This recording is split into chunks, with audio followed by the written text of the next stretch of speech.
है प्रकरण पूरा। अब हम ऐसे लोगों की समझ पे क्या कहें, जो जितना समझदार है वो उसी हिसाब से तो काम करेगा, और बाकी कुछ लोगों का गिरोह है, कुछ लोगों की रोजी रोटी इसी पे चलती है। हम लोग कभी सबको नहीं माइंड करते, बल्कि ये सोचते हैं कि चलो अगर मेरे नाम से किसी के घर का एक दिन का चूल्हा जल जा रहा है तो और अच्छी बात है, लेकिन इतना सब हमारे साथी हैं। और मैं सिर्फ इतना उम्मीद करता हूँ कि कभी भी कोई बात कही जाए तो कुछ तथ्य पे कही जाए, और शब्दों का और भाषा का मर्यादा का ख्याल रखना चाहिए सबको। अब बताइए, अब यहाँ जो जिस मानसिकता के लोग हैं या जो जो लोग इस तरीके से कर रहे हैं, उनको अभी यह नहीं हजम हो रहा है कि बस्ती की सम्मानित जनता ने हमको अपना कैसे आशीर्वाद दे दिया, मैं कैसे विधायक हो गया, ये लोगों को हजम ही नहीं हो रहा। और रही बात काम की, तो मैं आपको बता दूं कि ये किसी भी सदन का, आप सब पत्रकार साथी हैं, और निचली इकाई से लेकर, चाहे वो ग्राम सभा हो, चाहे क्षेत्र पंचायत हो, चाहे जिला पंचायत हो, या विधानसभा और विधान परिषद हो, विधानसभा में भी जब जितनी भी सरकार की जितनी विभाग हैं, इन विभागों का जब कार्य योजना बनना होता है, तो उस विभाग के मंत्री का, उस विभाग के विभागाध्यक्ष का, संबंधित क्षेत्र का जो विधायक होता है, उसके पास सरकार की तरफ से संबंधित मंत्री और विभागाध्यक्ष की तरफ से लेटर आता है कि हमारी इस सरकार की ये जन कल्याणकारी योजना चल रही है, और इस योजना से संबंधित आप अपने क्षेत्र के विकास से संबंधित काम को लिख के दीजिए। और सारे जनप्रतिनिधि, जो भी जिस क्षेत्र के जनप्रतिनिधि होते हैं, वो उन क्षेत्रों, वो उन कामों को लिख के देते हैं। बड़े पैमाने पे लोग लेटर लिखते हैं, बहुत काम लिखते हैं, लेकिन धन के उपलब्धता पे जहाँ जैसी होती है, जैसे हम लोग सैकड़ों काम लिखते हैं, फिर विभाग अपने विभाग के जो उनके कर्मचारी होते हैं, उनके हिसाब से जो उनके पास धन उपलब्ध रहता है, उनमें चेक कराता है कौन महत्वपूर्ण काम है और कितना धन है, उस हिसाब से वो स्वीकृति करते हैं और विकास कार्य होता है। ये एक सतत प्रक्रिया है हर सरकार में, और जो भी सरकार होती है उनके हिसाब से, अपने अपने हिसाब से, अपनी अपनी कार्यक्रमों के हिसाब से काम विकास का होता रहता है।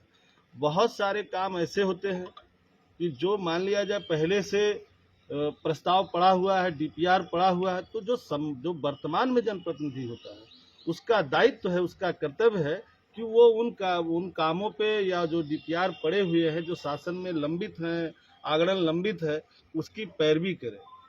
जैसे आप बताइए, ये लोग नहीं कहते हैं कि मेडिकल कॉलेज हमने बनवाया। आप बताओ, समाज पत्रकार साथी हो और सब लोग यहाँ हो, समाजवादी पार्टी की सरकार में भूमि का अधिग्रहण हुआ था, लेकिन हमारी सरकार चली गई, भारतीय जनता पार्टी की सरकार आई, उस सरकार में पैसा आया, मेडिकल कॉलेज का निर्माण हुआ।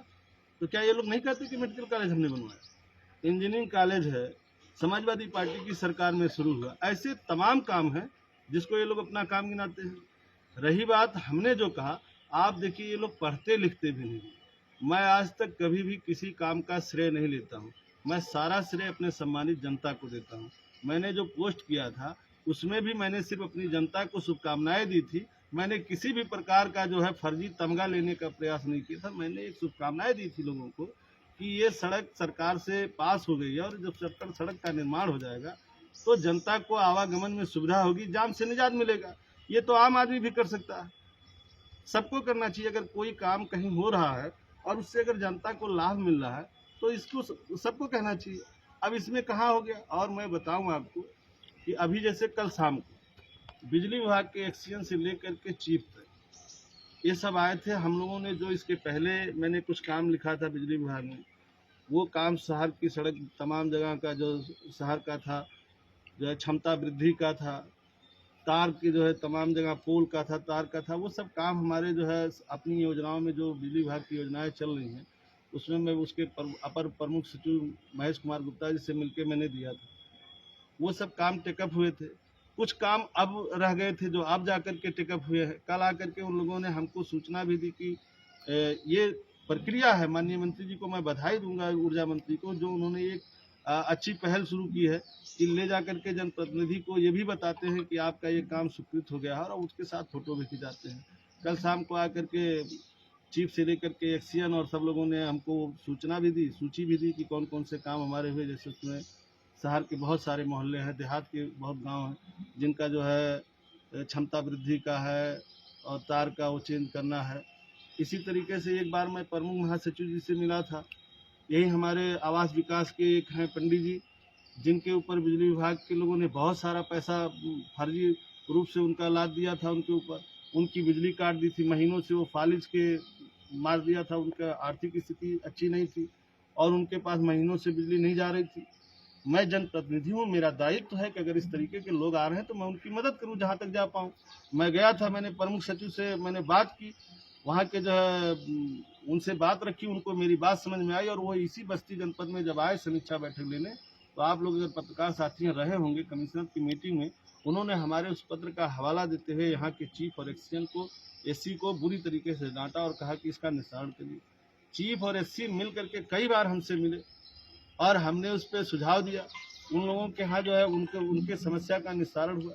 तो हम जनप्रतिनिधि लोग हैं, हमारे पास सुबह से शाम तक आप देखिए लोग आ रहे हैं, इनकी समस्या है, हमको अस्पताल में किसको दवाई ठीक से नहीं मिल रही है, किसका इलाज होना है, किसको थाने पे न्याय नहीं मिल रहा है, किसको तहसील पे न्याय नहीं मिल रहा है, किसको डीएम के यहाँ न्याय नहीं मिल रहा है। हमारा यही काम है कि हम उनके लिए देर रात तक, जब तक हमारे क्षमता है, अगर कोई हमारे पास आता है तो हमको उसके लिए दौड़ना चाहिए।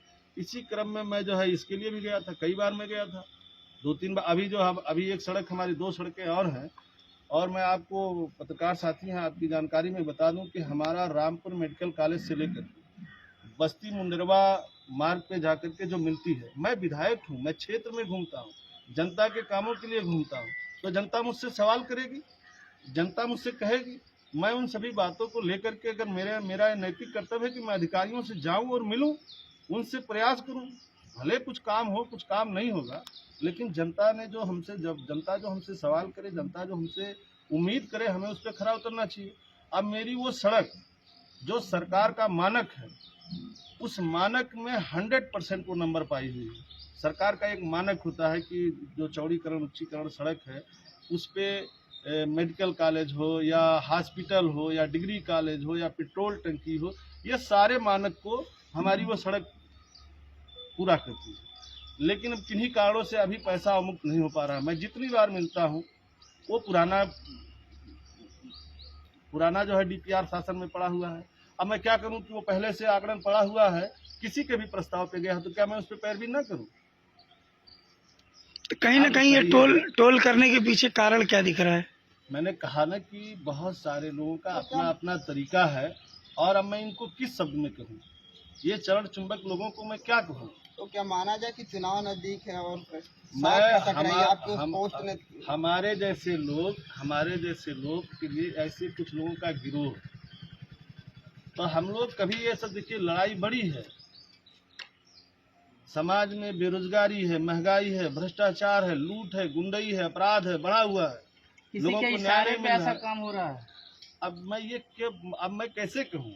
ये सब आप सब लोग समझदार लोग हैं, पढ़े लिखे लोग हैं, जान सकते हैं, समझ सकते हैं। मैंने कहा ना कि मेरी किसी एक पोस्ट पे दिखा दो जिसपे मैंने ये कहा कि सिर्फ अकेले मेरे प्रयास, हम सब जनप्रतिनिधि हैं जो पूर्व। और आपको बता दें कि इस पे पब्लिक का भी आदमी पैरवी कर सकता है। जैसे हम लोगों को आता है, किसी भी विभाग का हो या किसी भी सदन का हो, जैसे जिला पंचायत में जिला पंचायत के सदस्यों से या नगर पालिका में वहाँ के सभासदों से प्रस्ताव मांगे जाते हैं, तो क्या हम लोग नहीं प्रस्ताव दे सकते? हम लोग भी प्रस्ताव देते हैं, विधायक भी प्रस्ताव देते हैं, माननीय सांसद भी प्रस्ताव देते हैं, आम जनता भी अपना प्रस्ताव देती है। लेकिन वो जो लेटर जारी होता है, तो वो बाकायदा सबको, एक एक आदमी को, जितनी जनता है उसको तो जारी नहीं हो सकता। तो जो एक सरकार की व्यवस्था बनी हुई, सदन के जो मेंबर हैं, उनको उस व्यवस्था के तहत लेटर जाता है कि आप अपने क्षेत्र के विकास से संबंधित जो है काम को ले आइए। बाकी जो लोग और भी आम जागरूक नागरिक हैं, अगर उनको भी लगता है कि सरकार की योजना चल रही है और इस योजना में हमको ये चीज़ कहना चाहिए, तो वो डायरेक्ट लिख करके भी जो है विभागाध्यक्ष से मिल करके दे सकते हैं, उनका भी प्रस्ताव शामिल होता है। और मैं आपको बताऊं कि यह सबका कर्तव्य है और सबको इसका पालन करना चाहिए, इसका श्रेय सबको जाना चाहिए। जो अब मैं बताऊं, अब मैं क्या बताऊं आपसे कि अभी कुछ लोग तो जा करके लखनऊ पे ये कहते हैं कि बस्ती में कोई काम नहीं होना चाहिए, बस्ती के प्रोजेक्ट को रुकवाते हैं, बकायदा नाम ले लीजिए। अब समय आने पे नाम भी लेंगे, ऐसा नहीं है, समय आने पे नाम भी लेंगे। अभी एक विभाग में कुछ प्रस्ताव जो है पिछले सत्र में हमारे कुछ आ गए थे काम, इस बार भी प्रस्ताव में थे, बकायदा जा करके उन प्रस्तावों को रुकवाया गया। मैं कहता हूँ प्रस्ताव को रुकवाने से क्या फायदा मिला? बस्ती की जनता का नुकसान हुआ ना। मैं कहता हूँ कि ये आप ले जाइए, अगर आप सरकार में हैं तो आप और विकास कराइए और काम ले आइए। मान लीजिए हम लोग विपक्ष में हैं, 100 काम देंगे, 2 काम 4 काम हुआ, और 100 काम आप लाएंगे, 4 काम ये भी हो जाएगा, तो जनता को 104 काम मिल जाएगा। ठीक। बड़ी मानसिकता से काम करने वाला आदमी वो सोचता है कि जितने भी लोगों का, हम लोग जाते हैं कहीं पैरवी करने या कहीं किसी चीज की, अब मैं कैसे बता रहा हूँ आपको कि ये पुराने पहले समय से इसकी जो है आगरण शासन में पड़ा हुआ था। मैं यहाँ के जब एक्सीएन और एससी और चीफ से बात करता था तो उन लोगों ने हमको सुझाव दिया कि जब आप लोग जाते हैं शासन में तो वहाँ जो संबंधित प्रमुख सचिव हैं या एचओडी हैं, आप लोग उनसे मिला करिए, एनसी से मिलिए। मैं लगातार कई बार मिला तो उन जो आगरण गया था, जो पहले से गया था, उसमें तमाम त्रुटियां थी। वहाँ जब शासन में पता चलता था, मैं आकर के एक्सीएन से कहता था कि ये कागज तुम्हारे यहाँ कम है, उसमें कम लगा हुआ है, इसको और लगाओ। ये कहा जा सकता है कि राजनीतिक इशारे पे इस तरीके से टोल कराया जा रहा है। अब और ना समझिए, ये किसी को, कुछ लोग, आप लोग पत्रकार साथी हैं, आपका समाज में एक स्थान है, लेकिन आपको ये ठेका नहीं मिल गया कि किसी के जो है किसी का चीर हरण करिए, किसी का